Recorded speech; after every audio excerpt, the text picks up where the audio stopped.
మేడిగడ్డ మేడి పండేనా అని 2015 నాడు ఈ పత్రికలో రాసిన వార్త. దీంట్లో రాసింది నేను కొంచెం చదివి వినిపిస్తా అధ్యక్ష, ఎందుకంటే తెలుగులో ఉంది. కాళేశ్వరం దిగువ నుంచి నీటి మళ్లింపు ఆర్థిక భారం అంటున్న నిపుణులు. ప్రభుత్వ ప్రణాళిక ప్రకారం ఎల్లంపల్లి వరకు వచ్చే ఖర్చులు 14,000 కోట్లు. దీంట్లో అధ్యక్ష నేను నివేదికలు చదువుతున్నా అధ్యక్ష.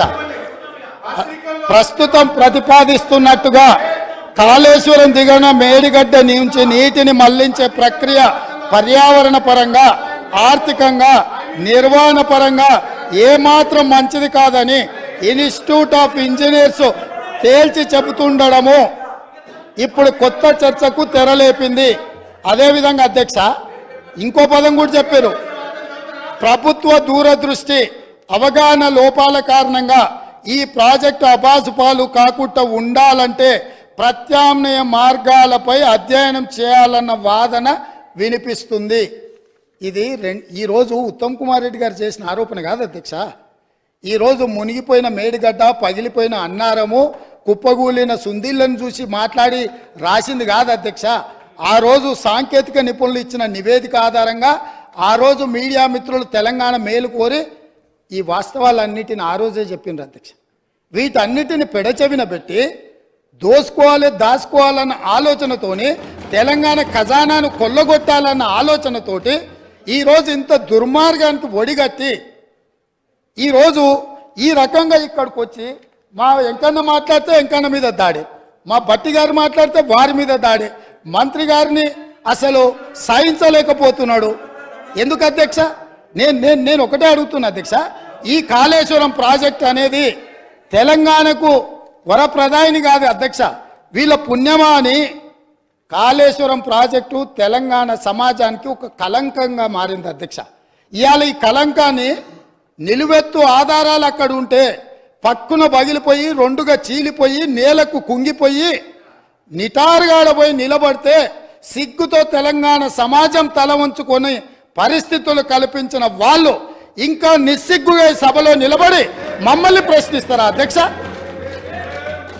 ఆనాడు జరిగిన తప్పిదాలను సరిదిద్దడానికి ఉమ్మడి రాష్ట్రంలో సమైక్య పాలనలో తీసుకుంటున్న నిర్ణయాలు తెలంగాణ సమాజానికి మేలు చేకూర్చడం లేదు అనే ఎన్నో ఒడిదుడుకులను ఎదుర్కొని 4 కోట్ల తెలంగాణ ప్రజలకు 60 సంవత్సరాల ఆకాంక్షను అమలు చేయడానికి శ్రీమతి సోనియా గాంధీ గారు తెలంగాణ రాష్ట్రం ఇచ్చింది అధ్యక్ష. అట్లా ఇచ్చిన తెలంగాణను వీళ్ళని నమ్మి వీళ్ళ చేతిలో పెడితే 10 సంవత్సరాల దివాలా తీయించి కొల్లగొట్టి ప్రాజెక్టులు పక్కున బలిగిపోతుంటే దాని మీద క్షమాపణ చెప్పకుండా ఇంకా ఎదురుదాడి ఏంది అధ్యక్ష? ఏంది ఇదా అధ్యక్ష పద్ధతి? ఈ నివేదికని కాదంటాడా? ఈ నివేదిక వాళ్ళు అధికారులను వాళ్ళు నియమించలేదంటాడా? లేకపోతే ఈ నివేదిక సంబంధం లేదంటాడా అని నేను అడుగుతున్నా అధ్యక్ష. ఇవాళ మాజీ మంత్రి హరీష్ రావు గారిని నేను నిలదీస్తున్నా. మీరు బాధ్యులు, మీరు ఈ దుర్మార్గాలకు పాల్పడ్డది మీరు. మిమ్మల్ని ఎందుకు 2014 నుంచి 18 వరకు మిమ్మల్ని చంద్రశేఖరరావు గారు మంత్రిగా కొనసాగించి 18లో ఎందుకు మిమ్మల్ని మంత్రిగా బర్తరఫ్ చేసిందని నేను అడుగుతున్నా.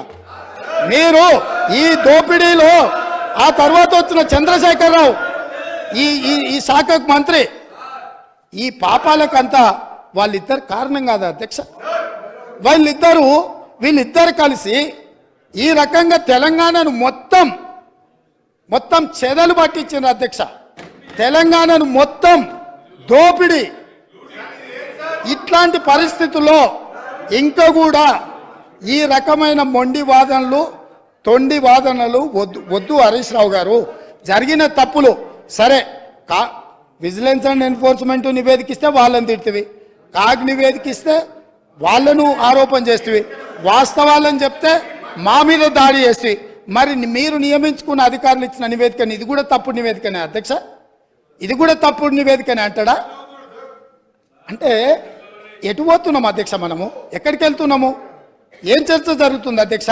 నేను వాస్తవంగా ఏం మాట్లాడుతూ మా మంత్రి గారు, మా ఉప ముఖ్యమంత్రి గారు మాట్లాడతారు, చూద్దాము మిత్రుడు ఏమేమి చెప్తాడు. ఎందుకంటే 10 ఏళ్ళ అనుభవంలో ఏమైనా మెరుగైండేమో, ఏమైనా మారిండేమో అనుకున్న. గతంలో నాకు బాగానే పరిచయము, కానీ ఇంకా అంతకంటే దిగజారిపోయి 4 సార్లు ప్రాజెక్టుకు శిలాపలకాలు వేసిందంటారు.